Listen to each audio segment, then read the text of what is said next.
Hello and welcome to episode 4 of the C-Suite Cyber Podcast. The C-Suite Cyber Podcast helps C-Suite executives make security-informed decisions. Yeah, that's what we do. What's on the docket today? So today, it's going to be primarily your discussion. We are discussing all about penetration testing. Yeah, that word gets some giggles every once in a while. Yep, got to.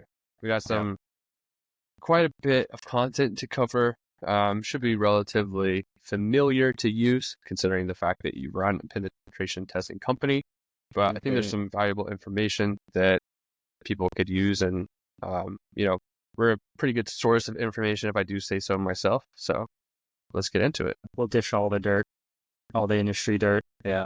All right, so we'll go ahead and knock out the sponsorship section. So this episode was brought to you by Tandem Cyber Solutions, our trusted penetration testing partner. Speaking of pen testing, they do things a little bit different than most pen testing companies, where instead of just doing a pen test once a year, most companies just come in there once a year and they knock it out, then you don't see them again until the next year. Well, Tandem, they're there with you all year round with their hacker-powered security program. So if you have a question, you're implementing a new appliance, you got something going on, some sort of change, which happens everywhere all the time, call them up and say, hey, tell us what an attacker would hit here. What would you change? What would you target during your next pen test?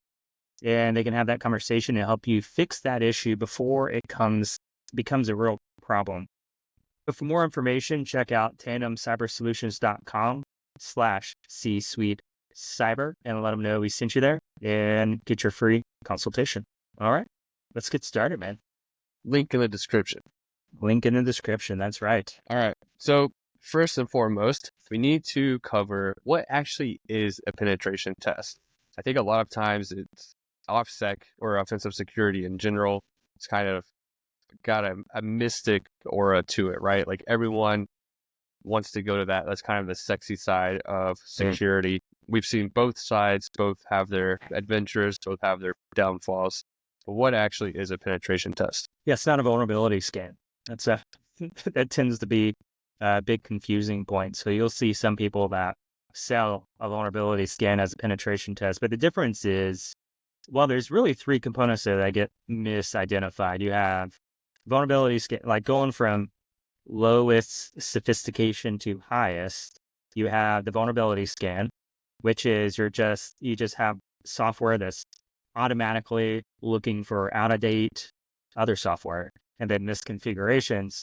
Then you have penetration testing, which we'll dig in today, which is usually a pretty short-term engagement, short-term project where you have someone who's hacker-minded or offensive security-minded that goes in and looks for chains of attack. So it usually starts with a goal, and we'll dig into it more. Starts with a goal. Hey, what is it that keeps you up at night? That's what I like to ask people.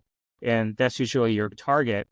And then you figure out where you're going to start from. So whether that's outside the organization, inside the organization, with access already established, and then you try to work towards whatever that goal is.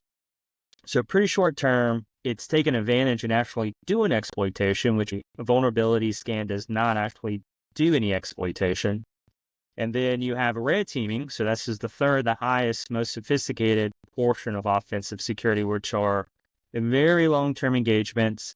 They're an almost exact replication of what a real attacker would do. So minimum information about the inside. You start from the outside. It includes a lot of different things like phishing, physical penetration testing, social engineering of all kind of types, actual hacking, so technical hacking. So it includes a bunch of stuff. So pen testing's right in the middle. And this is what you'll see a lot with requirements and compliance. Like, hey, you need to do a pen test, or you need to do a vulnerability scan. That's in there as well.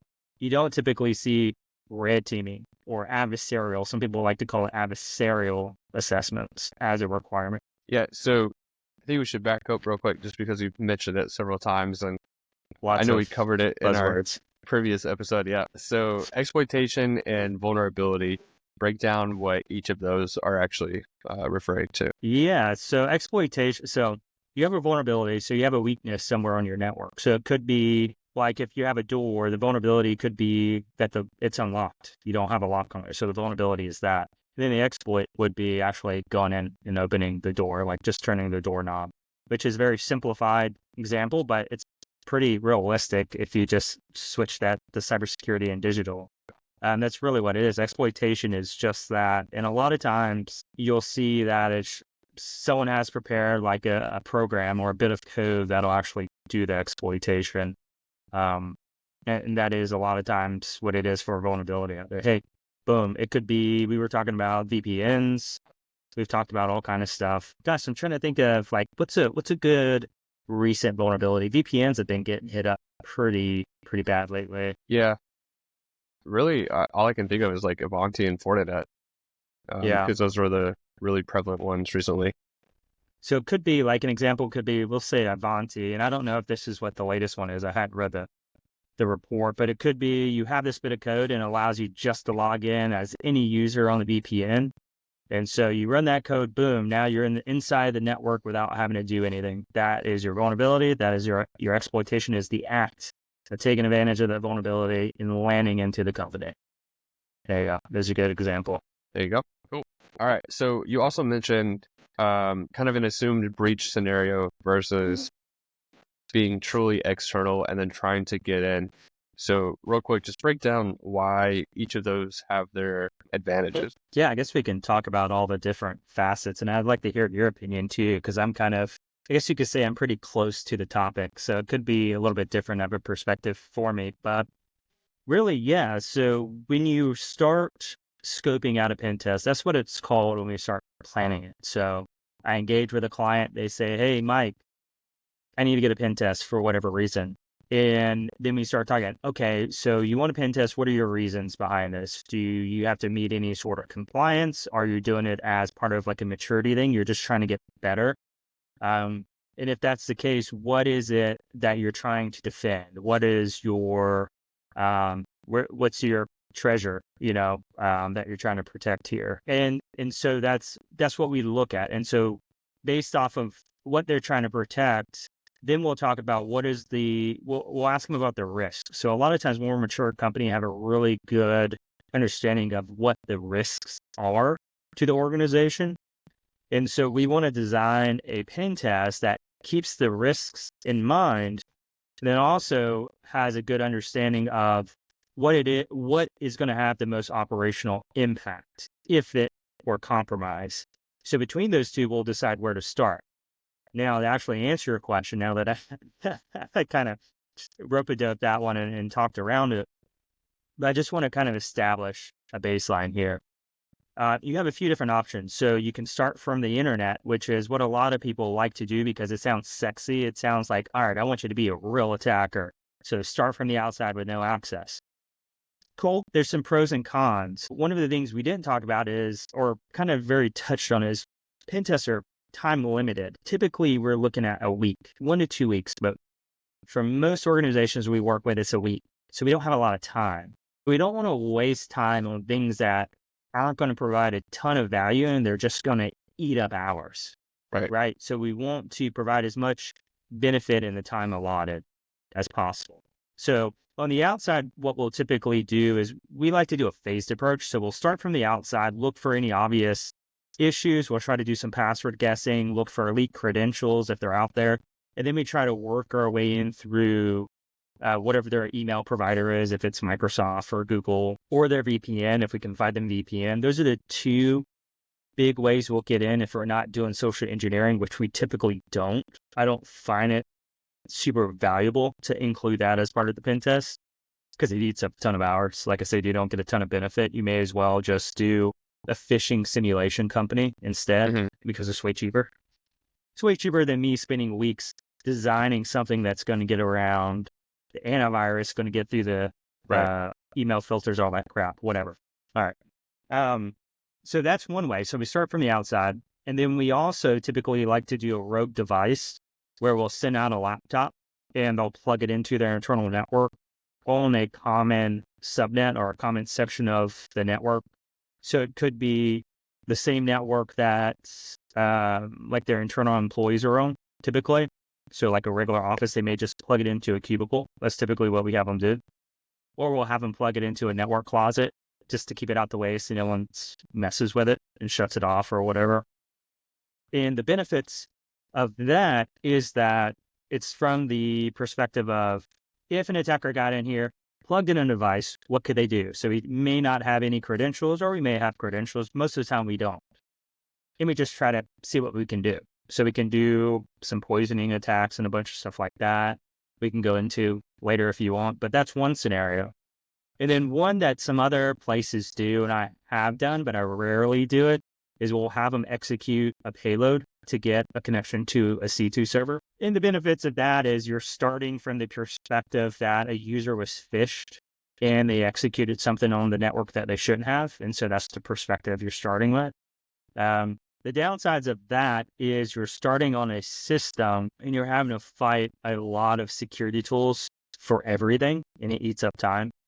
Where a rogue device, I can bring in all my tools and just only fight as I need to fight. It's just a lot easier. I don't have to get around stuff, and I don't have to ask them to allow a specific piece of malware or whatever on the network.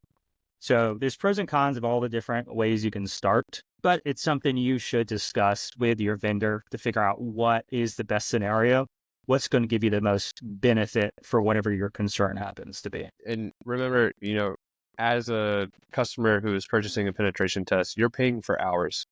Okay. So Mike said typically it's 1 week or 2 weeks. Obviously, if you do 2 weeks, you're paying more money, right? So do you really want to take time away from actively testing the network, or do you want to just let them in like after, they've tried some external stuff, made sure that the perimeter is good to go, and then let them inside the network and see what they can do there? Because a lot of times, once you're in the network, like odds are you'll find creds, you'll be able to move laterally once you have obtained creds. Maybe you can elevate permissions, maybe you can get to the crown jewels, right? But getting in is oftentimes the hard part, or at least for me, someone who doesn't do this very regularly. Starting in an assumed breach scenario does make it a lot more efficient, I would say. That's the key word there, assumed breach. Oh, and I was talking about earlier, and I totally got sidetracked because there's a lot to explain. So a lot of times what we'll do for efficiency, we may do a big phased approach. So we'll start on the outside. We didn't get anything in a reasonable time, like maybe 1 day or 2 days. Then we'll switch to the rogue device, and we'll work that for a couple of days. We're kicking and looking for stuff. Maybe we don't find anything at that point. Then we'll switch to having a really low account. So credentials, they give us a username and password, and we want to test what can the lowest user on this network do at that point, and then we're usually out of time. But the point is, we're really cruising, and we're not wasting a ton of time being stopped, but we'll be able to find stuff from all these perspectives as well, which helps you test the different layers of security you may have. So for instance, like if you're super hardened on the internet, which is very common, it's pretty easy to lock down the internet portion of your network. But you want me to spend 5 days there, I may not find anything, especially if it's not scoped for web application pen tests. So there are different types of pen tests too, which we probably should talk about. But yeah, you may not get anything out of that. But if we do the phased approach, I can find a lot more stuff. Is there anything on the outside? Yeah, we'll probably find a few things, but they're not critical, not high rated findings. How about on the inside? Well, we maybe find a high one or something like that, but it's not allowing me within a reasonable amount of time to progress through the network. So we'll move on to a low account. Let me just find all kind of stuff that way. You'll have a lot more findings, which is what you want.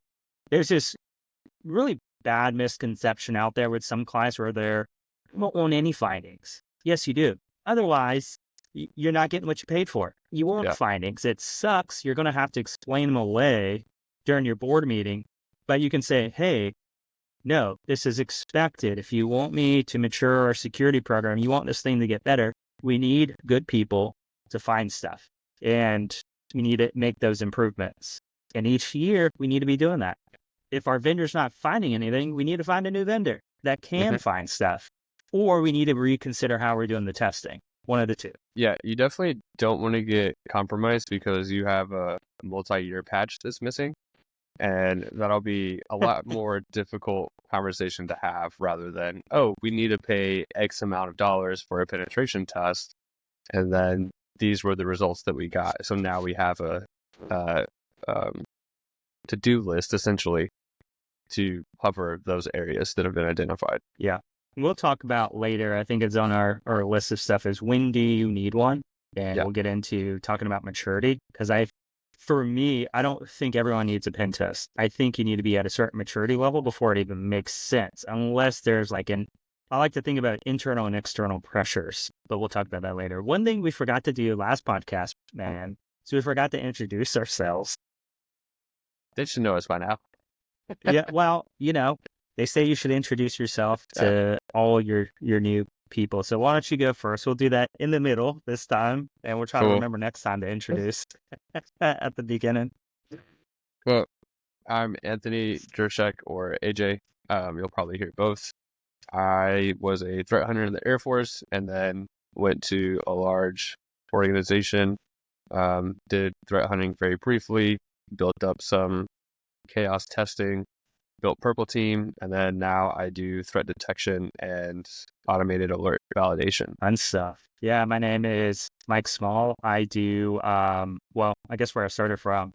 Both of us are actually veterans, except I did nothing with computers when I was in the military. I just got shot at. I was in the infantry.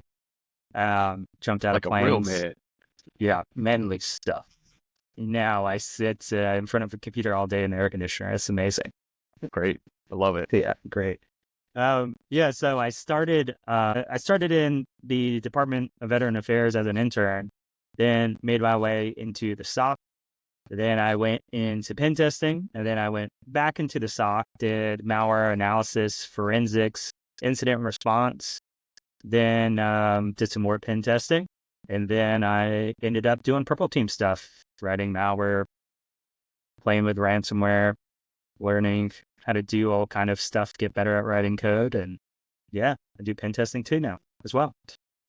So a lot of mix offensive, defensive in my career. That's for sure. Yeah. Nice. Yeah. There you go. That's us. That's what we do. Very one-dimensional people. We hack stuff. We learn stuff. We talk to people. That's what we do here.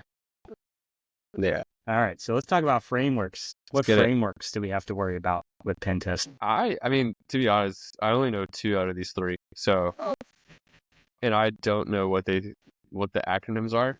And since you made me discuss acronyms last time, I feel it's only fair that you explain what. Well, actually, I know National Institute of Security something. Yeah, I'm gonna Google so I don't mess them up. National Institute of Security things. Talk about NIST. Yeah. National Institute of Standards and Technology. That's NIST. Close.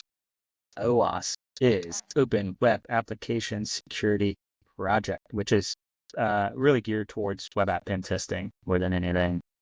And then the penetration testing methodologies and standards, which is PTES. So why is it are E these if it's methodologies? So realistically, I would say the only one that people really follow super closely is going to be the OWASP. And just because out of all of these, they have the most well-defined standard for testing, and it's all web application based. Their website's amazing. There's a lot of people that add to it. Yeah, it's amazing. I mean, they've broken down all these categories. They change them every year in terms of the top ones that are being exploited.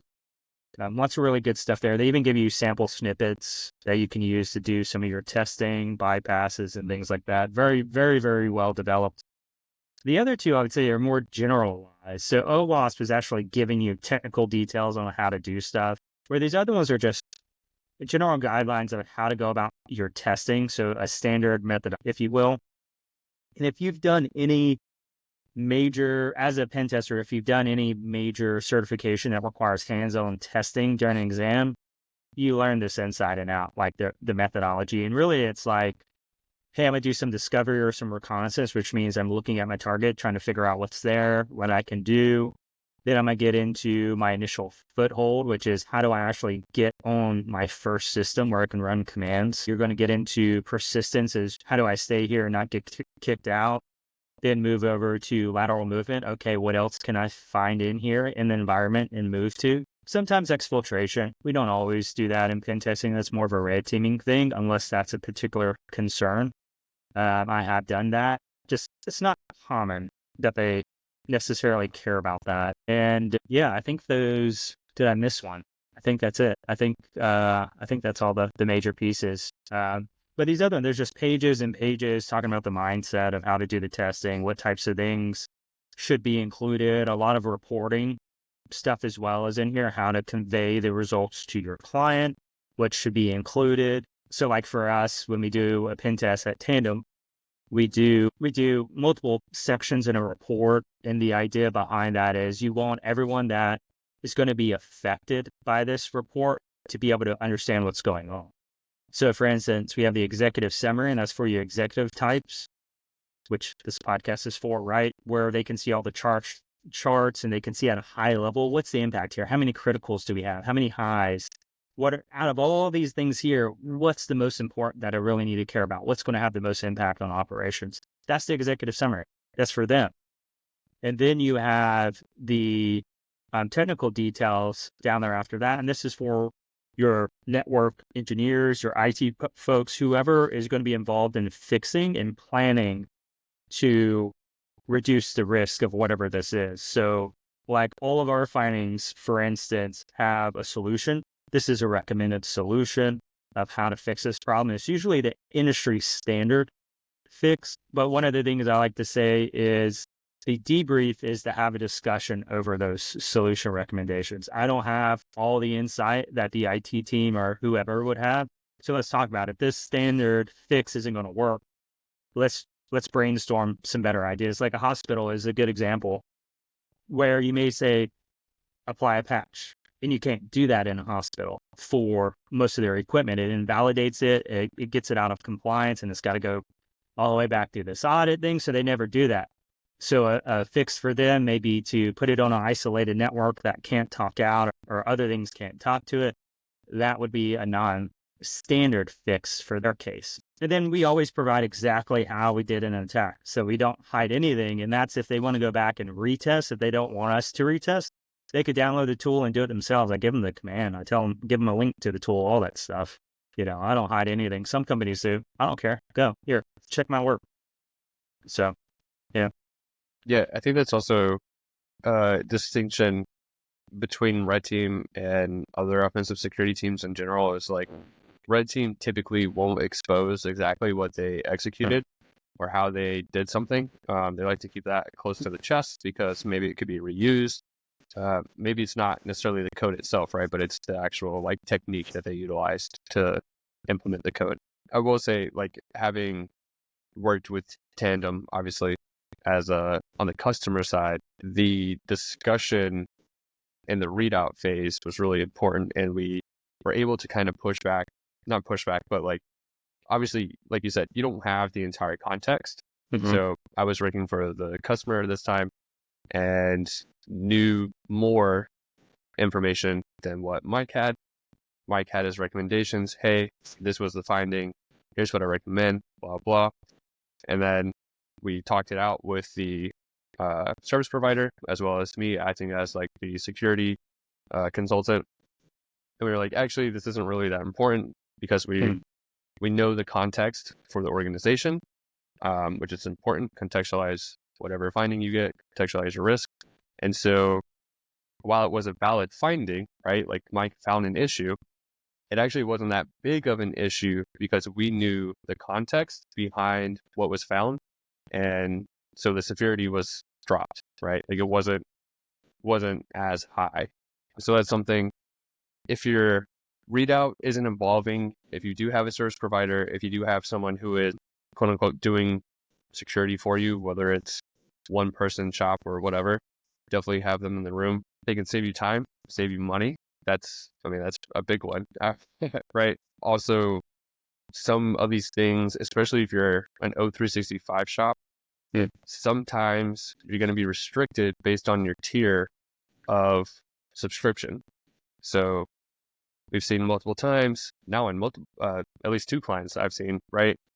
There's a finding that you're able to exploit And it's because they didn't have this higher tier subscription. So Microsoft never raised an alert for the activity, even though they logged the activity.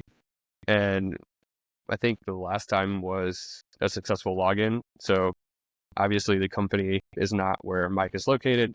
We saw a login from Mike's location, should have triggered an alert saying, hey, there's an abnormal login occurring. Well, if they had paid more money to Microsoft, they would have got that alert, right? So that's stuff that your service provider, whoever is actually managing your subscription, if you are on one, would be required to do. And there's nothing really to do around that, right? Like that's Microsoft gatekeeping their logs. They'll lose the logs for you, but they also want you to pay more money for them. That was a recent thing where like months of logs were going missing randomly or something. Yeah, so bizarre. Yeah, and I would say too, like one of the best things you can do before you go into a pen test, or even one of the first things you should be doing when you're looking at developing your cybersecurity program is understand your risk, where you're at with risk. What is it that could seriously impact your company, and what are you trying to protect here? Because, it'd be in a perfect world, you have unlimited budget, but that's never the case. If you have a good idea of what your highest risks are and what would have the most impact to operations, this allows you to better figure out where your money is best spent. For instance, like if you just have a general website that it's just there as like a mailbox, or not even a mailbox, just like a billboard for you. That's all it is. You're not doing any business through there. You're not taking any money. You're not doing much there. And you're thinking about getting a web app pen test, I would advise against it. It doesn't matter. If your website was hacked, it's not going to have a big impact on your organization. I would say just enable backups so you can roll back up, or take a clean backup of where it is now so you can just roll right back to it if something were to happen. Spend that money on an internal pen test instead, or something else, because that's more important to you making money. Revenue is the biggest driver for any business, and if it's not, you don't have your priorities straight. Well, unless you're a nonprofit. But besides that, if you're like a normal business, if you're not thinking about what's going to impact the stream of revenue, you're thinking about it wrong. You need to figure that out, and that's where you need to be spending your money, protect that revenue stream. Yeah. All right, so we're kind of touching on a few other topics, but based off of bobbing and weaving here, man. Yeah. So okay, we've got that covered. How would I know if I'm ready for a penetration test, right? You mentioned having a website, basically acting as a billboard, might not be the best time to get a web app pen test. But how do I know I'm ready for a penetration test, whether it's web app, whether it's, assumed breach, or any other type of test? Yeah, so I like to break this down. I mentioned it before, into internal and external drivers. So if you have an external driver and it says you must do this thing, boom, done deal. You need to get it. And you need to scope it out with your pen testing provider. What makes sense for you? If it's just compliance, you're not a super mature company, you're probably going to want the bare minimum there so that you can spend money maturing your organization versus spending it all on a really extravagant pen test, like a really wide scope pen test. But yeah, there's drivers. So there's a lot of use cases when you may get one. So mergers and acquisitions, we've been having conversations about that with a particular client, and it can be a driver. I was actually looking at statistics and stuff all last week with my dad, looking at this, like, because he was like, hey, do you have any use cases or any statistics that may be helpful for this? Turns out there's something like 40 to 60% of companies who buy another company identify risks and breaches that have occurred after the fact that weren't disclosed. So it can impact that. If you find a big risk or a big vulnerability or something's been breached, you need to plan for that when you're talking about purchase price, because you're going to end up paying for that sometime down the road. So you need to take that into account ahead of time and go ahead and fix it, or have them fix it, almost like buying a house, right? Oh, this floor is jacked up. You better fix this before we close. Same concept. So pen tests can come in handy for that type of thing. I've had several big ones. When I worked at a bigger penetration testing firm, I was involved in several massive acquisition projects where they would send us in to do a pen test of whatever was the driver for their revenue. So these happen to be big web applications, like huge storefronts, like massive storefronts. And they wanted to make sure it wasn't just riddled with holes like Swiss cheese before they bought this thing. Because there's a lot of things, especially with websites. If it's a really bad website, you can manipulate pricing, you can get all kind of user data. There's tons of stuff you can do if the web storefront is just horribly constructed. So things to keep in mind. And we've seen from the defensive side, there's a lot of adversaries out there that target specific storefront plugins and then inject malicious code to do card scraping, like who is that, Magna or something like that? What is it? It starts with the M. Yes, MageCart. MageCart. Yeah, MageCart's huge. Yep. I remember seeing that a lot when I worked in a SOC. We would see it fire because they're like scraping. This malicious JavaScript is embedded in the website whenever you check out. So you're like buying lunch or whatever, and then boom, your credit card's been stolen, and it triggers an alert inside the SOC. Yeah, good times. But yeah, my point is, like, it can be very important part. And a lot of times people argue that cybersecurity is a cost center, but in that case, it is a cost center, but it's also saving you a lot of money and helping you plan ahead with mergers. Other cases we've seen legal. Some law firms, they won't allow you to exchange information. It could be evidence or whatever without saying I've had a pen test or I've had some sort of security assessment of my network. So that could be a driver. Hey, you have to do this in order to get the data. Yeah, be sure your law firm has also been pen tested because they are notoriously cheap. Yeah, especially if you're doing like real estate transactions. That was a huge target. Yep. Or it has been a huge target for years. Actually, they go in and in the middle and just grab all the transfer of funds, and there you go. There goes your earnest money. Yeah. Another one, insurance. Insurance is another big one that's been coming around. It is starting to become more of a requirement to get an assessment. And if it's not a straight up requirement, it's going to reduce your premium for your policy because they're doing everything they can to reduce the risk that they're paying out.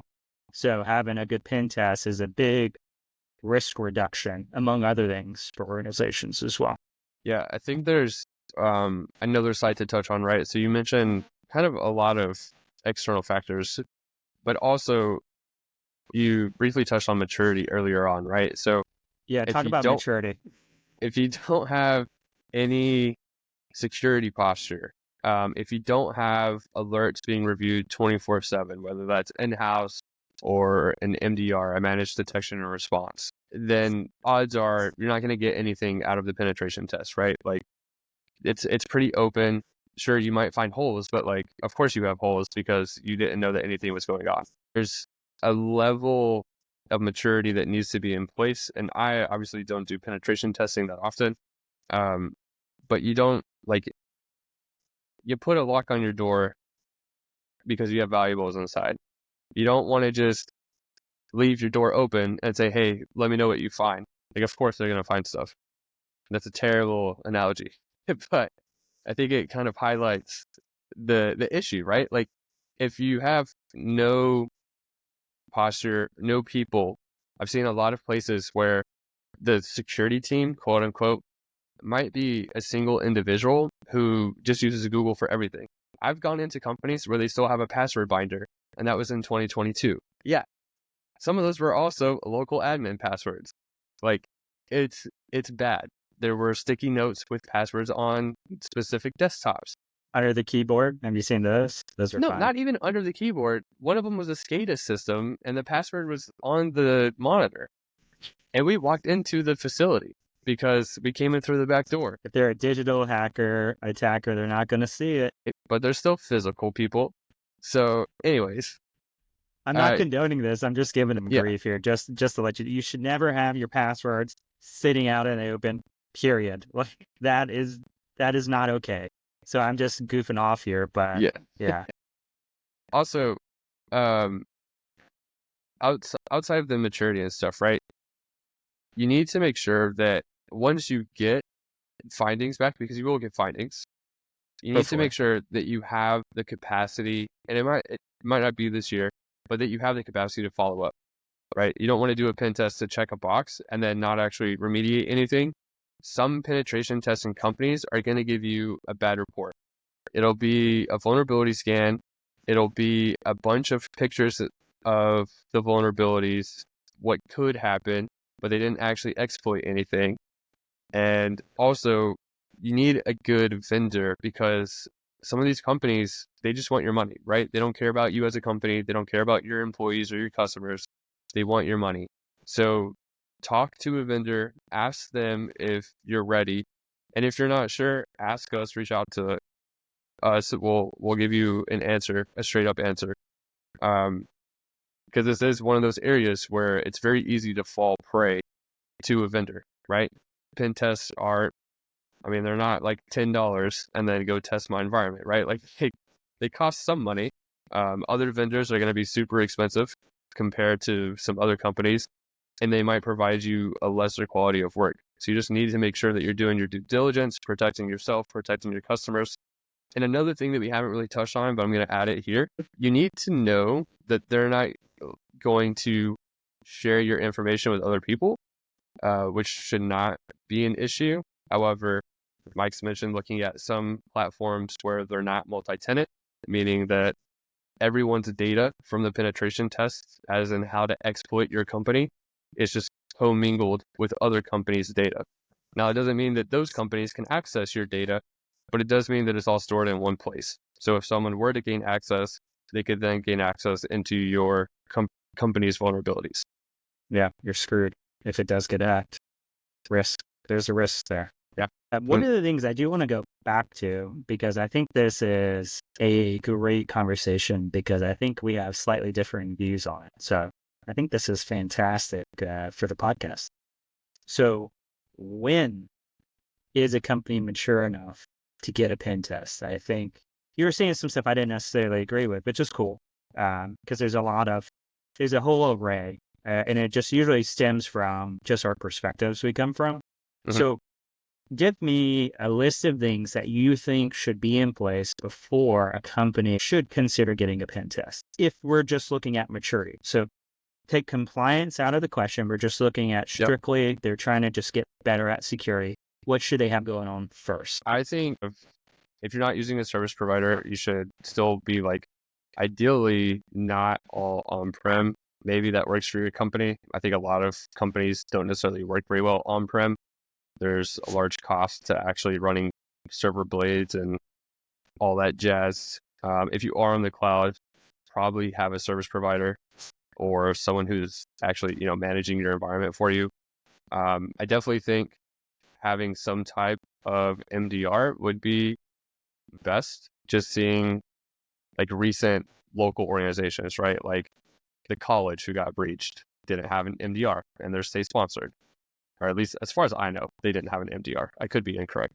We've had other business email compromises from people who weren't clients at the time, who later became clients because of their compromise, because we did offer more email security, MDR, some of these other things. Now, it probably wouldn't have caught the attacker in that case. The attacker was very smart, actually sent an email out, then deleted the email. So the next time an email came in, it didn't say, hey, this is the first time you're contacting this person. And they sat in the network for a while before doing a wire transfer and getting a nice amount of money. Most of it was recovered, but still a large chunk of change for the organization. So I would say at least some type of alerting process, right? Whether it's in-house or out of house. Otherwise, they're not going to know what you've actually done. Some type of networking environment, whether it's, Billy Bob doing manual subnets or as service provider subnetting, like, are they all in a flat network? Because there's a lot of manufacturing here in Chattanooga, right? So are they all in a flat network? Is there payment processing in place, or is it in a website? Yeah, I would go with that. At least right now, after drinking some bourbon, that's what I'm going to go with. Yeah, I've now that AJ can drink and let his body waste away now, he can join me in the fun activity. he can add toxin to his body. Yeah, those aren't bad. I would say I disagree with the MDR piece, simply because of just where I place like pen testing on the hierarchy of improvement pieces. So when I look at it, I'd say, one, do you have a way to track issues, right? We want a way, like a help desk ticketing system or something like that, right? So we want a way to track issues. That's one. Two, we need a way to actually make changes. So you could either have an internal team, maybe a 1 or 2 man show, or a third party vendor, like a lot of cases. That's cool. You just need a way to make the changes. Three, you want to have pretty, not necessarily a requirement, but like I like to see MFA in place. That's usually a finding in itself when we don't see MFA on anything. I would say go ahead and do that, because that is a real low hanging fruit. If it's not there, I'm gonna probably get in. I can tell you right now, like the top 10 ways I can get into any company, and it'll work most of the time. Like I use almost the same tricks. It's not that it's sad. It's the reason why I have a job. It's they just don't know what they don't know. They hire a specialist for a reason. One of the biggest things I would love to see in an organization is a patch management program. So maybe not a vulnerability management program. I look at them as two different things. Patch management means they have a regular process for applying updates to all their systems, and they're tracking it. Again, that ticketing system, there should be, hey, we applied updates to all these different things or whatever. But they should have a way that they're updating all their systems, because I'm just going to blast right through your company if you have stuff like running Windows XP or whatever on the network. If you're not just doing those basic things, spend your money trying to figure out how to automate that and trying to figure out how to get someone in there to take care of that for you. I'd rather you spend your pen test money on that first. Get that stuff straight, because that's what I'm going to find. I tell you right now, I'm going to say, yeah, I found 100 systems that are running XP or whatever it is. You don't need me. You don't need to pay me money for that. Yeah. I'm telling you right now, that's what the problem's going to be if you're not doing patch management. But like I typically like to say, any of these things I can guarantee you I'm going to find, just go ahead and take care of them. Spend your money doing that before you bring me in. Because I look at pen testing as a sanity check. Because not only are we looking for vulnerabilities and stuff, but we're checking that the things you're doing are actually working. That's another big component of why pen test is good. I think it was on the last episode we were talking about, it was exploits. We were talking about where a IT vendor had thought they had patched all these systems for it was zero logon is what the attack was, but for whatever reason it didn't apply and it rolled back. So in this case, they had a patch management program, but there was an issue with their process, and I was able to attack it. And because of that, they were able to improve their patch management system. So it was a sanity check in that case. We're checking to make sure everything's working as expected, and it wasn't. So they were able to get a huge improvement. But it wasn't just that company, because it was MSP, a managed service provider. They made that fix all the way across all their customers, which is why I love working with MSPs and other service providers, because typically they apply it across the board, which is amazing to see. But yeah, I just like to see these basic things covered before they bring me in. They should have some sort of rules enabled in their mailbox. Just, basic stuff. That's what I like to see. So maybe not detection. I think for sure before they did any red teaming, all that junk needs to be in place. They should be monitoring, they should be logging, and all of that before even think about red teaming. And usually I would say purple team before red team. So get your pen testing, have like a good process, yearly thing. You're knocking out findings every year. All right, now we're starting to roll in our MDR program. Let's do a purple team. Let's see if they can see all these things I'm doing now before we try to get fancy and a lot more sophisticated. Yeah, that's a good That's point. my soapbox. Yeah, I didn't mention patch management. I'm so used to that being part of like an MSP service, and that's a good call out if they're not using a service provider of some sort. Yeah. What is it? Who is that? Was it Lombardi or whatever, the football coach? Just get the basics straight before trying to get fancy.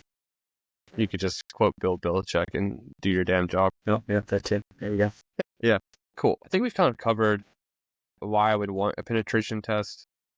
Yeah. All the external stuff. All right, so this is a big one. Now, Yeah. full disclosure, we might be a little biased on this next topic, but it's for good reason. how do I find a good penetration testing company? You mentioned before, this is an area where people can be taken advantage of if they don't ask around, maybe talk to a couple of vendors, get some quotes, etc. What are your recommendations knowing that you own a company that does penetration testing? Yeah. So full disclosure, yeah, I'm one of the founders of Tandem Cyber Solution, our sponsor. Amazing. But yeah, I've been doing this for a while. I've seen some shit. I've seen some stuff out there. So one of the biggest things, and I don't like, I will be happy any day to recommend other people that I know will do a good job. That's the biggest thing. I just want to make sure people are taken care of and they're getting something quality. They're not wasting their money. So I will tell you, if you think you're going to get a pen test for $100, you're not getting a pen test. If you think you're going to get a really good quality pen test for $1,000, you're not getting a good quality pen test for $1,000. It's not happening. Um, for a decent one, you're looking somewhere between 5,000 up. I've seen them for larger organizations. I've seen them all the way up to $30,000, $40,000. But for most companies, you're not looking at that. You're looking at the band of 5 to 15, I would say you can expect, depending on the scope of work, how For a long week, it's right? going to be. Yeah. For 1 week, maybe 2 weeks, something like that. It just depends on how many hours are scoped. And then, of course, what they're charging. So some companies will give you one person. Some people will give you two.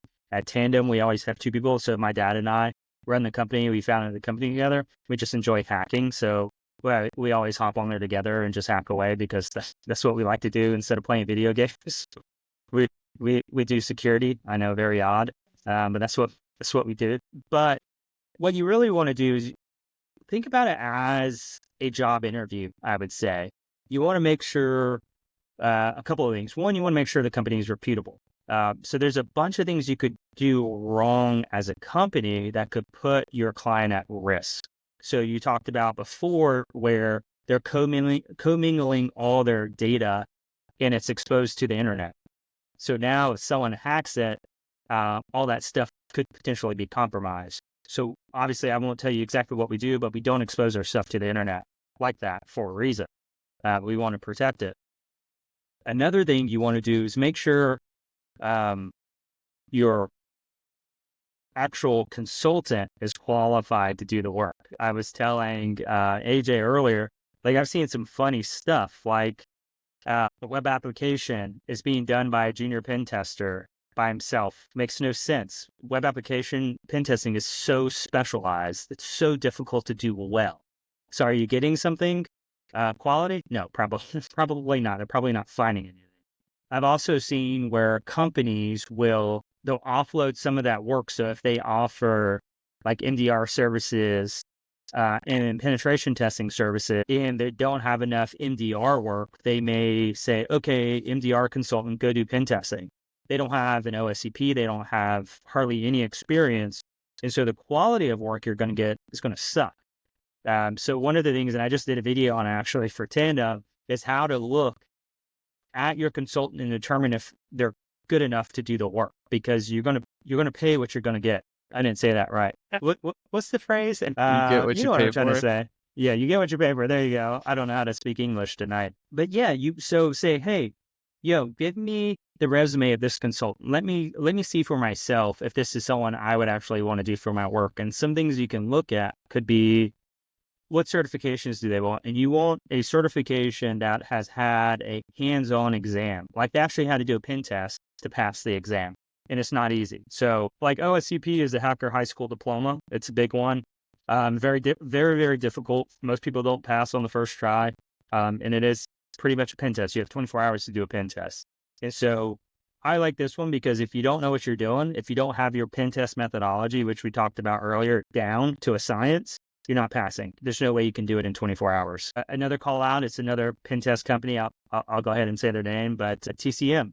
They have a pen testing education program out there, but they also do pen tests. And I like the way they do their exams. It's not as well known and as well regarded as the OSCP from OffSec, but it is there. It's good. Like part of theirs is they actually have to do a pen test. One, they have to write a report just like we have to do in a real pen test, but they also have to give their report. So they actually have to do a debriefing as part of their exam, which I think is really cool. And I think that's the only place that does that. So that would be one I would say, okay, that's a really good one. At least like an intermediate pen test certification from them would be a good one. Trying to think if there are any other big ones. CRTO, Certified Red Team Operator, is a pretty good one. That's a pretty solid one. But other than that, that's pretty much it. There's no hands-on SAN certifications for this. They have courses, but you don't have to pass a hands-on exam. And the big one that everyone loves to see, guess what it is? CEH. CEH. This is not a pen testing certification, people. This is not a real hacker certification. It is crap. It is like exactly like the Sec Plus, except you have to learn how to some tool syntax. My dad has this, and I guarantee you he was not qualified to do a pen test by himself after he took this. It actually took him several more years before I would let him even do a pen test by himself if he did one by himself. Like, it is not good. So if you're wondering what qualifies Mike to discuss this, Mike is currently sitting on 18 certificates.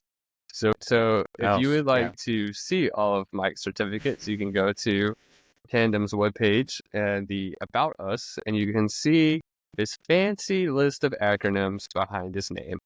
Yeah, lots of them. And this is why I don't have a CISP, because I let my certificates expire. So I pretty much have every major one you can get. So I can tell you which ones are worth the crap and which ones are not. So yeah, that's a real piece. You want to interview. Hey, tell me who my consultant's going to be. If they're not going to tell you, skip them. Say, all right, I'm good. I'll move on to the next people. Ask who your consultant is so that you know for a fact you're getting something worth a damn. And then, of course, you want to make sure your company has a good reputation. Yeah, I mean, legitimately, if you're interested in a pen test, ask me, even though I'm slightly biased. I'll give you 3 companies at least that you can go check for yourself and just go talk to them. I'm sure you can do the same. So yeah, go out there, ask questions, see what's out there. Don't buy on the first person. Yep. And I think this next topic, right? How can I trust them? I think that's something that you just kind of know, right? Like if they seem scummy, then just trust your instincts. Pass. You don't want to give them access to your network, to your data. You don't want them to be ransoming you for money after they do a quote unquote pen test, right? Yeah. Next. Oh, wait, there's another story I wanted to talk about too. So one of the funny things that really bad consultants would do that I've seen, and this was from an MDR consultant that went and did a pen test. They ran a tool called Burp Suite, which we use for web application testing. Mm-hmm. And when you run that against a website, you get thousands of findings. And you look at it like, oh my gosh, like I found a lot of stuff. And the MDR consultants would send all these findings to the client. And I will tell you, there is like a 99 false positive rate with Burp Suite stuff because it's not contextualized in a lot of cases. It's a lot of guesswork until you dig in and check the findings. So this would be a case which is like one of the second worst case scenario where now you have thousands of things you're trying to fix that aren't actually a problem. So this is one of the things that can go wrong, besides actually a consultant causing a breach where they created a password or something really crappy that opened up another risk you didn't plan on having in an organization. Like I've seen some too, where they leave usernames and passwords, like they dump them all and leave them somewhere. And now someone can get them, they're not encrypted. One thing to think about, and I don't think people actually take the time to do this, when you're letting in a pen tester into your company, it's basically you're letting them see you naked. Would you just let anyone see you naked? Well, some people might. They might not care. You know, they have a crazy weekend. They just run around naked, whatever. But you are letting someone into your organization, and they can cause so much damage if you have the wrong person in your organization. So be careful. It's just like, think about it this way. Would you just let anyone do open heart surgery on you? Take that approach. Be careful who you let cut open your chest. Yeah. The other thing too, we forgot about outsourcing. That's another big problem people do. They outsource to overseas or someone else. So make sure they're not outsourcing your crap to some other, like India or China or whatever. Yeah. I want to say I've seen companies kind of hide behind the company, right? So they'll be like, the company has people with X, Y, and Z certifications, but that doesn't mean that that's who you're getting. Right. That happens everywhere. Yeah, all across cybersecurity. I see NDR companies do that.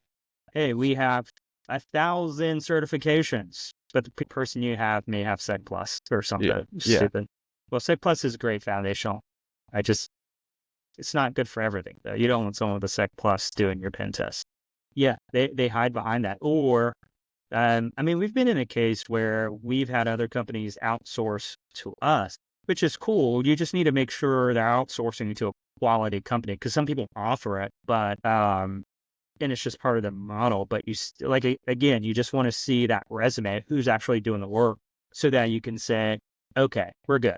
We Right. got a good person doing it. Yeah. Yeah. If I sell you a pen test, just know I'm not actually doing the pen test.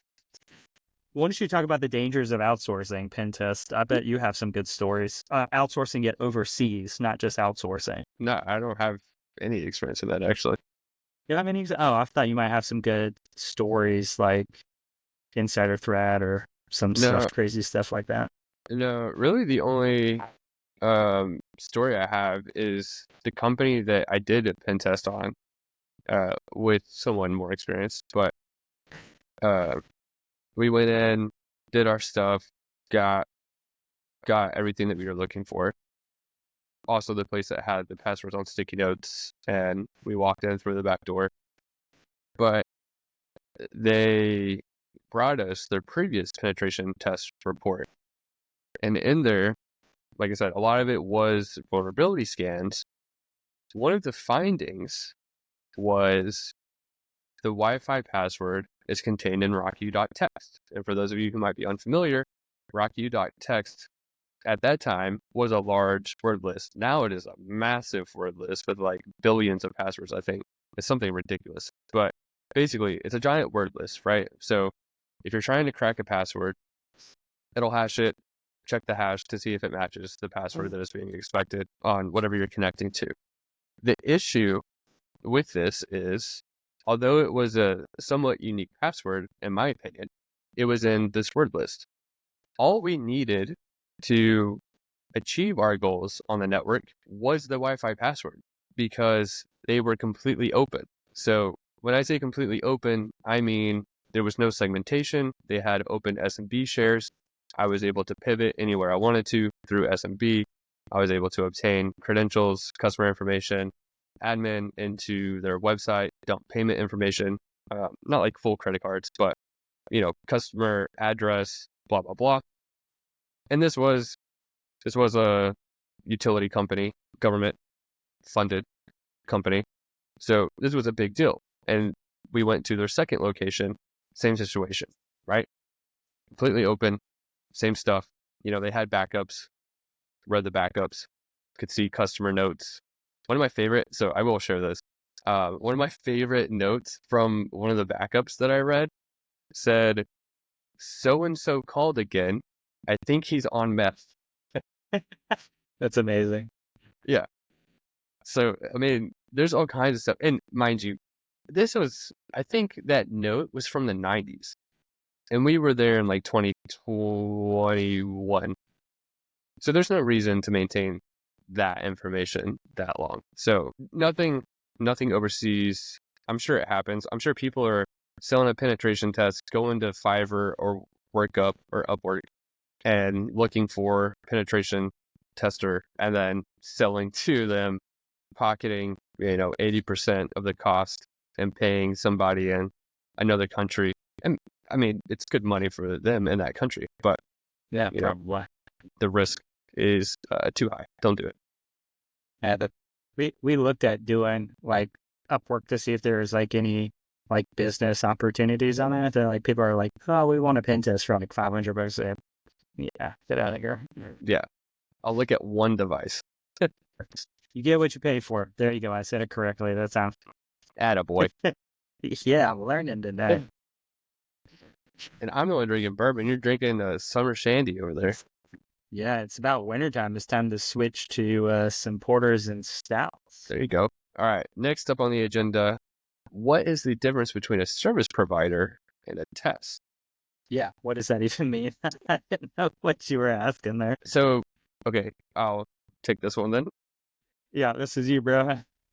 So if we think of an MSP, right, a managed service provider, oftentimes they are not responsible for security. They might drop an agent such as an MDR, managed detection and response, an ADR, endpoint detection and response. Maybe they deploy your antivirus or set up your email security platform, etc. Whatever, right? Their job is to make sure it works. Penetration test is going to come in and say, I don't care what you have. Let me run a bunch of stuff against it, see if I can exploit it, get around it, et cetera, et cetera. So I think what I was going for here is your service provider should not be giving you a quote unquote penetration test. And in a previous episode, we've discussed, some of the issues around people assuming that MSPs are responsible for security. You need to understand where that delineation is, where it becomes your responsibility and your risk compared to the service providers. But overall, a penetration test is going to come in and highlight gaps and holes, potentially vulnerabilities that could be exploited, and attempt to achieve customer information or steal your secret recipe for Coca-Cola, whatever it might be, right? So just Chick-fil-A know sauce just got leaked. the what? Chick-fil-A sauce, I think it was. They have their ingredients on their stuff. Like, it can't be that hard.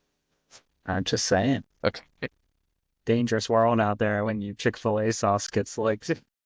We just did training, and it was, I think the company that they made up was like a energy drink company. Anyways, it's always a secret recipe, but know the difference, know where the line is, understand that your service provider is likely not responsible. Now, after the penetration test, they should be in the readout. They should help you patch and plug those holes. And a lot of times, like I said, I've used Tandem on the client side before. Both times we've had stuff fixed in the readout. We're actively fixing some of these findings during the readout. And that is one of the benefits of having everyone in on the call. Now, obviously, you don't want to invite Sally down in HR, right? But if someone is interacting with your security environment, or like I said, they're responsible for managing your cloud environment, whatever it might be, as well as, your CEO, your director of security, whoever it might be, and then the penetration testing company, that's a great collection to have. And you can start to plug and play away at some of these findings. And then when you do go brief your board the results, you can say, hey, we've already remediated this. We're going to have a retest scheduled because Tandem is great, and they'll do a retest for so long after a test. I'll let Mike explain that.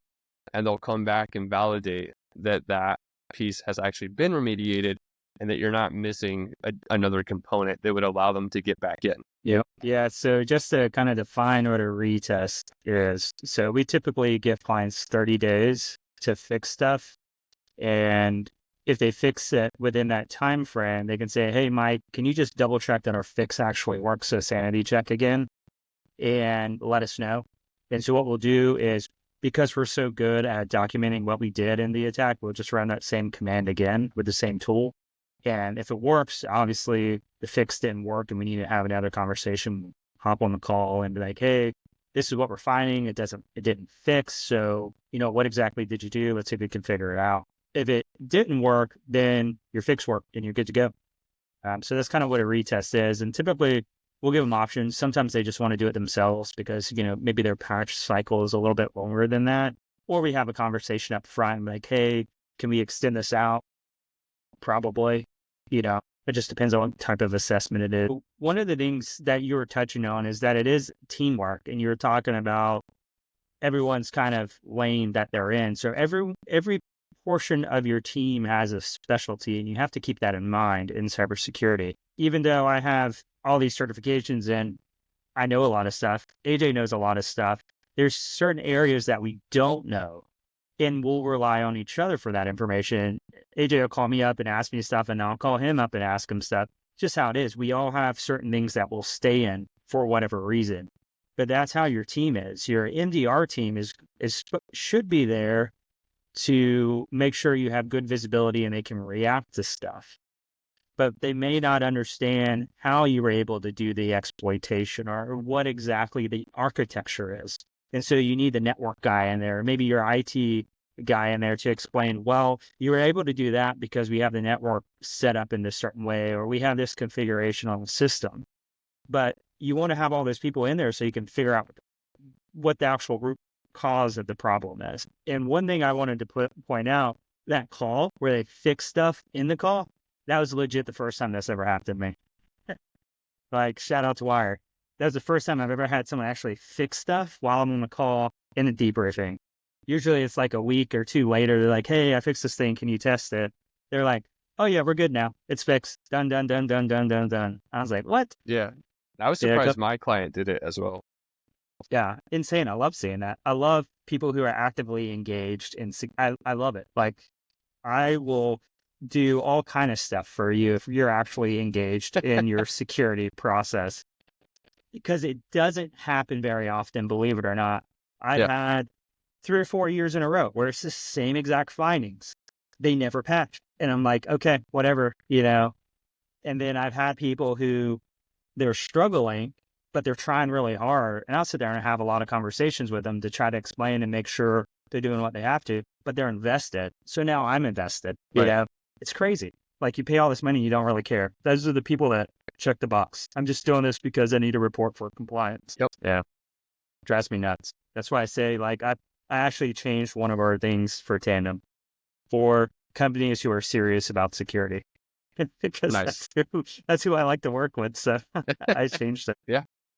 And if you're Yeah. not serious, I mean, like you said, you're just wasting money and potentially a lot of money when the time comes that you do get breached. Yeah. Have fun with that. You'll find all the holes in your security at that point. There was something you mentioned that I wanted to hit on, but I've forgotten. So we're just going to move on. All right. How can I hire someone to think like a hacker? Well, you can go to www.Tandem Cyber Solutions. I don't know. You're already paying for a penetration test, right? So, like Mike mentioned earlier in the episode, you're going to have things that are changing. Maybe you're going through implementing a new solution or whatever. Your service provider is going to get it to work. That's their job. Their job isn't to make sure it's secure, to figure out ways to break it. Their job is to say, hey, this works as intended. You're good to go. Reach out to us. We think different. We do good work, and we will help you out. Yeah, like I said, link will be down in the description. Yeah, so you're good at breaking it. You're not good at building it. It's fine. That's what I tell you. I'm a great breaker. I am not a great fixer. Yep. So, finding a good hack. Yeah, that's what the pen test for is. It's finding people to think like a hacker. That's legitimate what you're doing. You're getting people in there to think like the hacker before a real hacker gets in there and jacks you up. That's the whole point.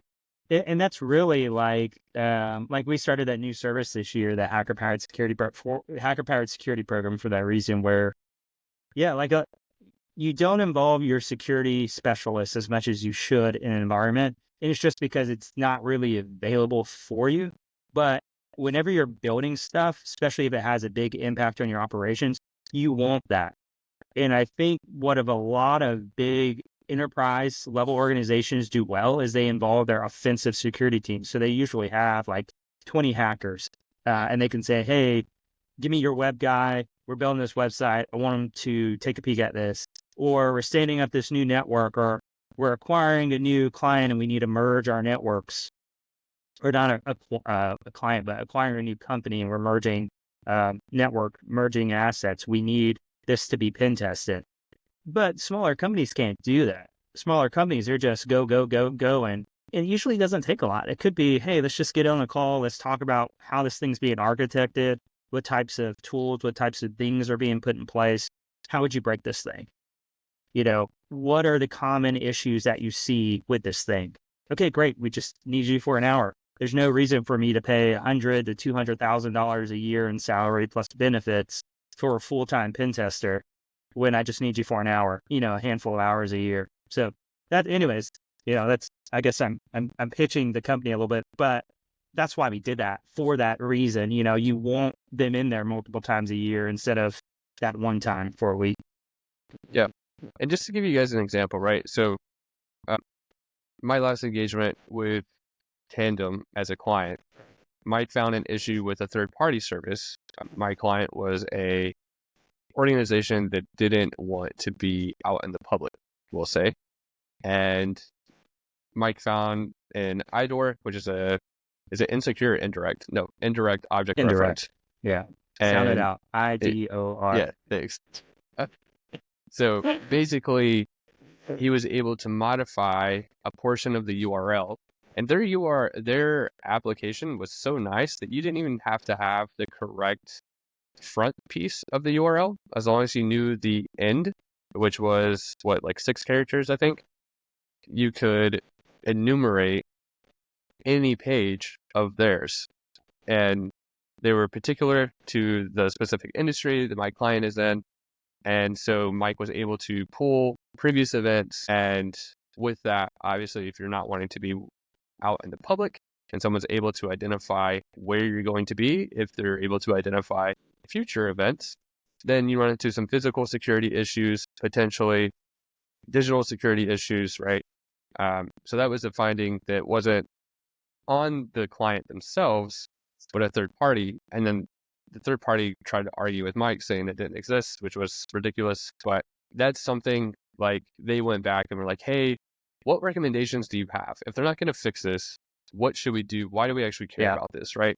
And that's where that piece comes into play, because Mike's penetration test had already concluded. But he was nice enough to kind of give the feedback, explain why, and I was in the call, obviously, so we're able to kind of tag team from different sides of the row why that's an issue, why you might not want someone who knows where your event's going to be, because I can bug it, I can put cameras, whatever it is, right? So just want to toss that out there. And I think that's something that isn't, like Mike said, it's not really thought about at lower organizations, and it's not always a revenue issue. It could be just a people issue, right? Like, you're probably operating lean. Your job is to make money, right? If you're IT, your job is to make sure stuff runs. So having that other mindset really helps kind of piece things together.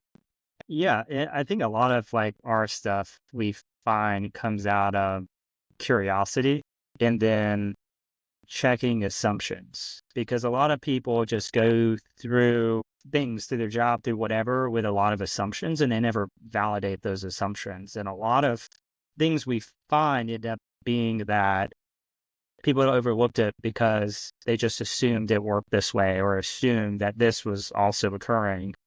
And they never, like the IDOR was the same way. We assume, based off of the way it worked, like you said, this piece prevented it from doing this thing. But that piece was never looked at in the logic. You could, like you said, just manipulate the part of the URL and voila, magic. You can see everything. But testing assumptions and having that mindset is just a huge piece of having a good security team anyways. And that's also a good reason to have third parties do stuff in general, which is why, like a lot of enterprises too, they bring in third parties. So even if they have a massive internal pen test or OffSec team in general, they usually bring in third parties because they come in with a clean perspective. They don't have assumptions. So they're not blind to a lot of these things that maybe the internal people are blind to because they just see it every day or whatever it is.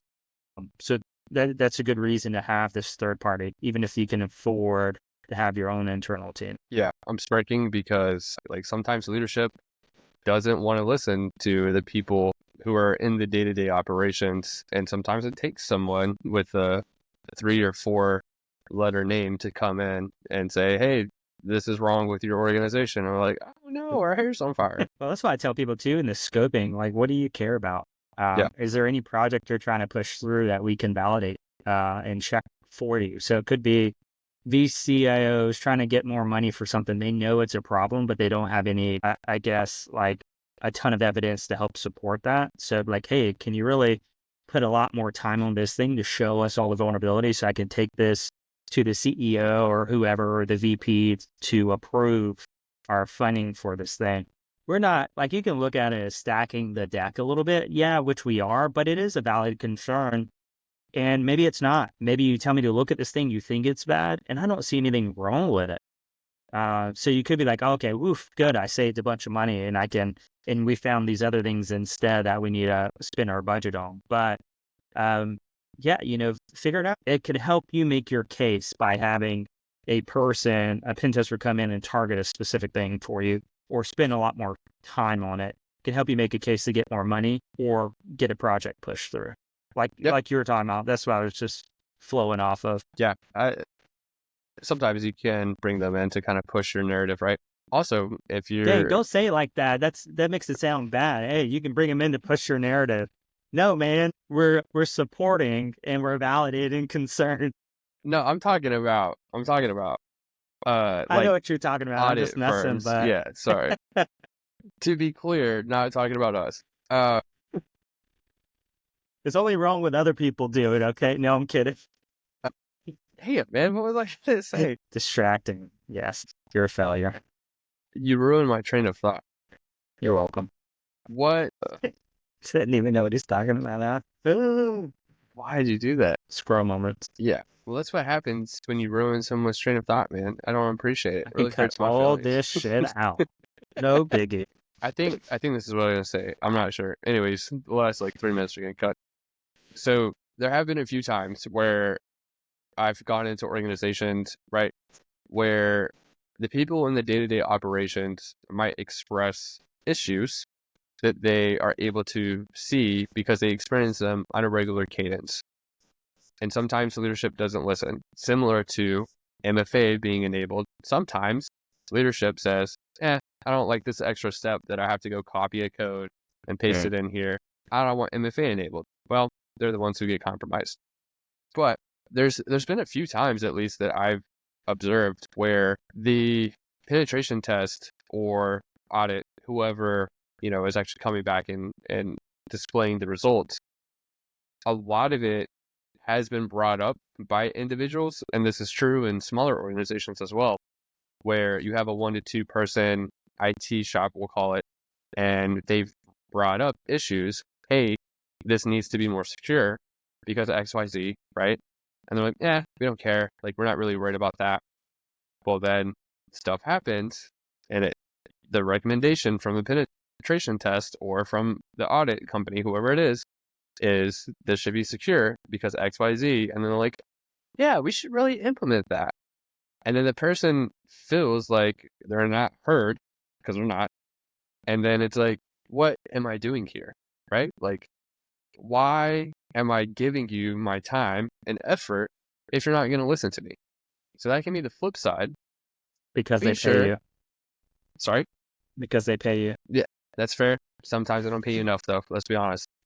But so that can be the flip side. I want to make, but I'm not going to make it. Yeah. So just be sure if you do have this type of situation, right? Maybe you're not the one who's actually implementing this stuff on a day-to-day basis. Talk to your people. A lot of times they'll save you money. And then if you need to get the penetration test to confirm it, whatever it might be, but listen to your individuals who are actually, quote unquote, in the trenches. It's not World War I, but you get the idea. A lot of times they know the ins and outs that you might not see because it's being covered below you. Yep, that's true. Yeah. Cool. Speaking of like confirming stuff, think about it like how I like to use the surgeon stuff again because it is a really good metaphor. Like even after the surgeon, like say does a organ transplant, they'll do things to confirm that things are working the way they should. Like they'll do an ultrasound on the valves and all that to make sure there's no leaky pipes. But I mean, that's kind of the idea with pen tests too. Maybe you do something, you want to make sure there's no leaky pipes out there. Terrible thing, leaky pipes. That's what it is. The body is just a bunch of plumbing, man. I mean, you're not wrong. I know I'm not wrong. All right. Anyways, we've talked on this topic several times, but let's just go through very briefly and hit types of compliance and who it might be applicable to, because obviously, like, we're not going to go into the phases of each of these. Starting with GDPR, what does it stand for? You're welcome for that question. And who might need it? Googling now. So GDPR stands for General Data Protection Regulation. That is a very terrible. No wonder they shortened GDPR. It sounds way better than General Data Protection Regulation. Yeah. But that's all EU stuff. So mostly people who do work overseas, do stuff in Europe, they have to worry about this. And they will fine the crap out of you if you're not following it. So I don't do a lot of things with European countries, to be fair. So I don't do a lot of this. And that's where it comes in handy, where you have a consulting firm. If you don't have anyone internal that's up to speed on these regulations and various compliance, have someone that knows what they're talking about to help you with that. So you have the whole GRC specialist out there, and these are people who do that type of thing. So I definitely advise, if you don't know what you're supposed to be doing, hire one of these people to help you figure out exactly what you got to be doing. And that's just in general for all these things we'll be talking about in this category. Yeah, because they really can hurt you. Like Meta has paid a ton of money for this. Google, I'm pretty sure Meta has. Google, all these big companies are paying billions of dollars in fines because they screwed up somehow. And they are willing to hit smaller companies. HIPAA, I haven't seen them hit a lot of smaller companies, a lot of smaller doctors' offices, unless there's just something super egregious. They really don't pick on these smaller offices because they're like, okay, they're medical. They're just supposed to be taking care of people. But yeah, hire somebody to do this. I like how you said somehow Google and Meta have done this. Like, they probably intentionally did the action and then got caught and had to pay for it. Okay, that's fair. Let me see. Google GDPR fine, 2019. So Google fined $57 million by data protection watchdog over GDPR. Let's see. Meta GDPR. Meta has paid $1.3 billion for violating EU privacy laws. So, yeah, they can get you. They'll get you. And some of the stuff, like even PCI compliance, I didn't put that in here, I don't think. Yeah, they're at the bottom. PCI is an interesting one because it is a industry. It's not government-led regulation. It's industry-led regulation. So it's self-regulated, which is unique. And the interesting thing with them is if you're a credit card processor and you violate your PCI compliance and they find out, they can actually prevent you from processing any more credit cards. Yep. So, and that's a big threat and it's huge because it can completely impact your ability to make money. So they do stuff like this as a threat to make sure you're doing what you're doing. And they can have a huge impact depending on what it is. We were talking about CMMC. Yeah, that's on here as well. This is the thing that's required now for government contractors. You can lose your contract by not complying with these and not having a report that says you're good to go. And I've also seen cases in the news where companies are lying so they don't have to pay the costs of doing this. They get found out. Now they're in big time trouble because they lied about all these things. Yeah. So there was a school, I think it was Georgia Tech, recently got fined for lying about some of the certifications that they had. And Georgia Tech, in case you're unaware, is a huge master's program for cybersecurity. Yeah, like, one of the better ones, super cheap too. Yeah, they know what they should be doing. Are you looking it up? I'm doing the lookup. U.S. Department of Justice is suing the Georgia Institute of Technology and Georgia Tech Research Corporation for allegedly lying about their cybersecurity posture to preserve lucrative Department of Defense contracts. That's what it says. That's from Tech Target. So blame them if it's wrong. Good enough. All right. Okay. These next two, I want to make sure, because I'm not going to Google it, but you can. I'm fact checking the crap out of us today, man. We're good. We're not putting out fake news. International Standards Organization 27001 and NIST, you don't necessarily get certified in. There are more just frameworks to compare yourself against. Is that correct? It's a good question. Yeah, NIST isn't like a requirement. I know NIST for sure is a framework because I've come across that much more. That's it. It says it's more accepted than SOC 2. So there's a bunch of different, like SOC 2 is another type of compliance out there. Let's see what Yeah, it says. SOC is a weird one because the first SOC 1 is like It's expenses, like an right? accounting one, actually, Yeah, It's like, and what? then SOC 2 is, and I think it's like type 2 is like processes. I don't know. Again, CISP that I didn't take the exam of. Yeah, you need to do that, man. Otherwise, you can't be cool. I don't have mine, first of all, either. Yeah, but I just have a bunch of technical stuff. I like to do the fun stuff. AJ likes to do the boring stuff. Obviously Like, not, actually, because he hadn't done it. But I also yeah, I do don't know, other man. things I don't too. do certification for a reason. So when we first started Tandem, we did it, and we were like, this is the most boring stuff I've ever done in my life. I don't want to do this anymore. And we killed that whole line of business because it was horrific. And I don't enjoy Yeah. doing it. I mean, So writing reports is enough of a problem. Like our reports are, it is not unusual for us to have a 100-page report. I've done several like 200 plus page reports before for a pen test because we've found so many things. Like that's enough. I mean, I'm sitting there for hours tuning that crap. Yeah, compliance sucks. It's all just paperwork. All of it. You don't yeah. even get to have any fun. So if you're not familiar, basically you get a questionnaire. Someone sits down with someone from your organization, hopefully, and they go through and check boxes and then provide evidence where needed. Yep, That's it. that's it. A lot of it's self-attestation, a ton of it. Same with a lot of the questionnaires for insurance companies are self-attestation. That's why they're switching to legitimate pen tests that have to be signed off now because people are lying. Well, if they find out you're lying anyways, they're not going to pay the amount. So if you said you did something and they find out you didn't, you're screwed. They're not paying anything for that breach. So just Yeah. saying, don't Isn't there lie. a clause where like if you get phished or like quote unquote knowingly give your credentials that they won't pay out? It depends. I'm sure there are some out there. I'm not that well versed. I would actually love for us to have a guest on here that knows the ins and outs of cyber liability insurance because I think it's so fascinating because it has a huge impact on the industry and it's changing so rapidly because they're having to pay out so much. So I did do some research this year on it, and one of the things that have been huge is that they're adding a lot more exclusions, which is what you're talking about. There could be an exclusion where if you're a fish or you knowingly gave credentials, they're not paying out. And there's other types of clauses in there too, such as if there is an act of war.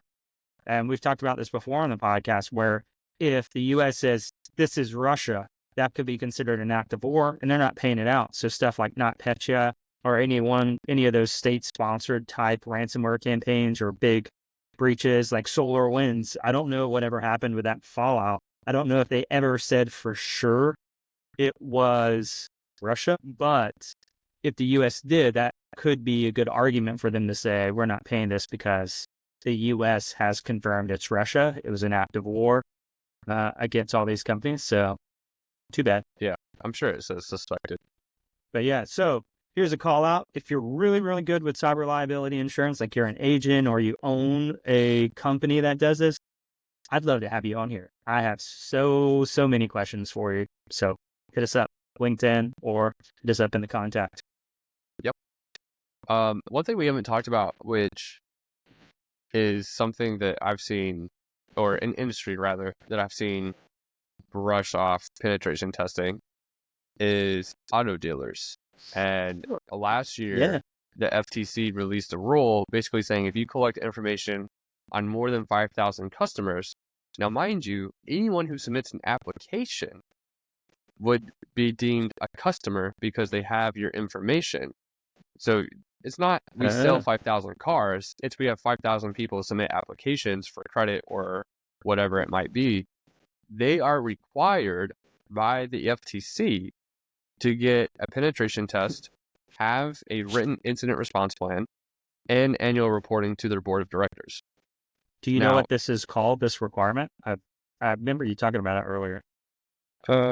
He's Googling. We are Googling the mess out of all this stuff. We are getting so good. at confirming the details of crap we tell you. Yeah, don't come at us, CNN, Yeah. Fox. We're ready. I'm pretty sure it's just guidelines because that's what the articles are saying, like FTC guidelines. Yeah, that's interesting. So guidelines are typically, it's interesting if they call it guidelines, because guidelines are like, it's nice for you to follow. So it's like the ABA. So the American Bar Association has guidelines for law firms, which include different things like security assessments, but it's not necessarily a requirement. So that's interesting that the FTC is getting on people because it's a guideline, because that's not super definitive. Yeah, I also see safeguards. I don't know what the difference is in terminology between a safeguard and a guideline. GRC question right there. True. Wheelhouse. Anyways, that was the thing that came through. I think we have hit all of our required things. Yeah. Now, quick little segment. Let's, obviously, you've released to the people that you are one of the co-founders with your papa of Tandem Cyber Solutions. Papa Small. And Papa Small was law enforcement, if I remember correctly. Yeah, retired. 27 years. You're military, so, you know, Me too. great combination. What actually sets you guys apart? Because I think there's one thing, besides being father-son duo, you know, I've seen so-and-so and Sons as a moving company. So, like, that's not that special. But don't ask me to move your furniture, please. Like, no. So yeah, what sets you guys apart? Yeah, I think it's funny you're actually throwing this in at the end. Okay, cool. Yeah, sure. I'll advertise more for Tandem. No, a lot of it I think for us is it's a mindset more than anything. So we actually enjoy what we do. Like I said, there's nothing that says we both have to hop on a pen test, but we do because we have fun. We just sit there and chat and hack away because we get excited when we find stuff. It's just solving problems for us, and we love watching companies grow. It sounds very cheesy, but it's true. Like, I've always been like that. Yeah, even like going back to being a mentor, I enjoy working with people who are interested in their own growth, very invested in their growth. And I like doing the same thing with companies who are doing that. So I like to say our favorite clients are those that are very serious about security and are like on their journey. Hey, you know, it's at that point in our life cycle where we need to start being concerned about security, and they need someone to help them and advise them along the way. That's what we love helping with. But yeah, we both hop, even if, so sometimes we'll take turns leading, but most of the time I lead, unless it's something I know is like completely in his wheelhouse, I'll let him just handle. But a lot of times I'm leading most of them, then he hops on there and just plays around and tries out new techniques, or wants to see me try new techniques. So I'll get excited. I find something. He's like, oh, can you show me how to do that? But yeah, we just love what we do. I mean, he calls me every day just about like, hey, I learned this new technique, because we just research. Like, even when we're not doing pen tests, we're like researching and learning new techniques. Just love what we do. And I think it's really hard to find someone who actually genuinely loves what they do for work. I mean, I've told you before, even when I retire, I'm not going to retire. I'm still going to be doing this. I'd love to take a year off just to focus on research. So like, I take time off for work just to work, you know. I think that's the biggest differentiator with us, is that we love what we do, and you're getting a lot more than what you pay for every time. Yes. Like, the value from what we do is just insane. You're not going to find it from another company like that. Yeah, good luck definitely. Finding someone with 18, 19 certifications and 2 people on a pen test for our price point. Good luck. I mean, most of those just mean that you passed the test. Okay, let's not get too ahead of ourselves. But no, I definitely agree on the price to value standpoint. Except for Sans, the rest were in CompTIA. The rest were hard. Another thing that I want to call out, because I don't know if this is something that other companies do. Obviously, you have real-world experience, having worked at large penetration testing firms. Like you said, you've gone into very large organizations for M&As or mergers and acquisitions. Sound it out. And other, events in that company's history. But one thing that you guys recently implemented, at least I think it was recent, was the 4 mediums, or you keep looking. And basically what that means, right, is you're guaranteeing to find at least 4 mediums, or you will continue looking regardless of whether or not your hours are up. until you hit that number. Yeah. We were talking about it recently, and I was like, I think we should start making some guarantees. I think that's a big differentiator, like stand behind our work. I think that's important. People do that. And it's a big thing. And that's why we say we want to work with people who are serious about security, because we are. And so we're going to make you that guarantee. We're going to find you something. I'm that serious. Hey, if we scope this thing out, you're serious about it, I'm going to find stuff. And I'm not going to stop until we do. Now we're going to have a conversation, make sure you're not trying to cheat on scope. I've been in pen tests where they like completely isolated me, and the whole intention was for me not to find stuff so they could have a clean report. Now we're not going to do that because I'm going to be looking forever because there's never going to be anything. But if you're really interested in me finding stuff, I'm going to help you out. I'm going to make sure you get some really good findings so that you can keep on your journey in cybersecurity. And just to be clear, right, for someone who's hearing this for the first time, out-of-date plugin or something, does that qualify as a medium, or would that be a low or informational? It depends on the plugin, honestly. So for instance, WordPress websites, a lot of the breaches that we've seen have been through out-of-date plugin. So if it's like an out-of-date plugin and you're not really getting anything for it, it's probably going to be a low or informational, probably a low at least. So that wouldn't count. But if it's something where you can take that and take control of a website, that's probably higher than a medium. That's probably going to be high. Probably not a critical unless it's something crazy, but it's probably going to be a high. So context matters. I think that's been a big key term today, context. So no, meaningful stuff. We want to guarantee that we're going to find something meaningful that's going to move that needle. That's what we want to do. That's what every pen test should be doing, is moving that needle forward in your maturity process. And that's the whole goal of that guarantee. Yeah. Awesome. Yeah. Well, I think we have covered everything on our list. And all of this is not to be a super lengthy sales pitch for Tandem, right? Like Mike said, if you reach out to us, we'll give you multiple vendors to reach out to, and then you can make your own choice. We're never going to push ourselves on a client. I was trying to think how to say that, without it being weird, but we're never going to be like, oh, it's us or it's nobody else, right? We're going to give you options to make sure that you are making the best choice for yourself and for your organization. And that's just what keeps the world going around. So keep that in mind. Yes, we did have a little bit more stuff mentioning Tandem. In this case, obviously, they are a penetration testing company, so it fits, makes sense.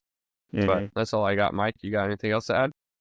Yeah, I just want to add the same thing you said, but the whole point of this podcast is to educate people. And so that's what we like to do as well, inside and outside of this. I think me and you just enjoy educating people and watching people get better or just mature, to use that word again. But educating, that's what all this is about. Make good decisions, make impactful decisions, positively impactful, not negatively. So that's the whole point here. We just want to make sure you're educated. And so you can go about doing all the things, asking the right questions, because that's usually the biggest hindrance to doing something well, is you didn't ask the right questions. So if you're listening to this, you're learning a few things, and we're going to start providing some additional stuff in some cases like this. We'll probably do like a checklist, so you can take that whenever you engage with a vendor, ask these questions, make a note, go to your next vendor, ask the same questions, and your third vendor, ask the same questions, then compare. So you're not just comparing price point, you're comparing quality with the price point, making a good decision. Yeah, that's all I got. I guess Now we can wrap it up. All right. Well, that's been episode 4.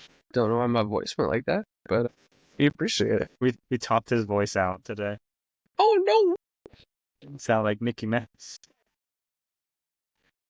All right, so that's it for episode 4, all about pen testing, aka penetration testing. If you have any questions, hit us up on LinkedIn, shoot us some message in the contact. We'll get back to you. Until next time, here on C-Suite Cyber Podcast. See ya.